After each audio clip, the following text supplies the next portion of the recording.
L'avertissement du gouvernement britannique était clair. Selon Londres, une attaque terroriste à Nairobi serait sur le point d'avoir lieu. Les centres commerciaux et hôtels pourraient être visés. Une nouvelle menace contre le Kenya après son invasion de la Somalie voisine en octobre.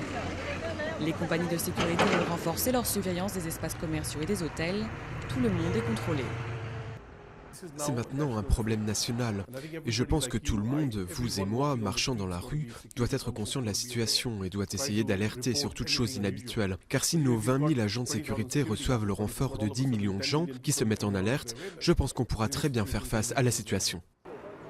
Le Kenya a déjà été la cible du terrorisme. En 1998, l'ambassade américaine à Nairobi a été visée par Al-Qaïda. Bilan, plus de 200 morts. En octobre l'année dernière, 2 attaques à la grenade ont fait un mort. En septembre, sur les côtes proches de la frontière somalienne, une Britannique a été kidnappée et son mari tué. 2 semaines après, une femme française a été enlevée de sa maison de l'amour. Mais les touristes qui ont décidé de faire le voyage ne se disent pas inquiets des dernières menaces. Je n'aime pas paniquer et j'ai la sensation que je n'ai pas de raison de paniquer, donc je continue simplement à vivre ma vie.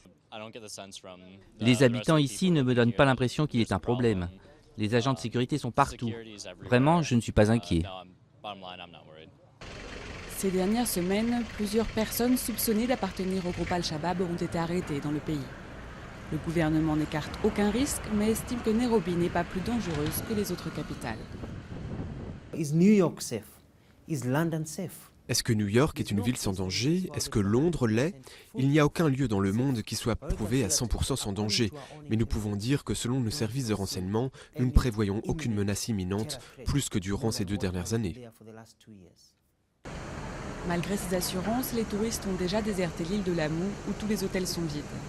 L'annonce de la mort de la Française qui avait été enlevée a découragé les Occidentaux et il faudra beaucoup de temps pour que la confiance revienne.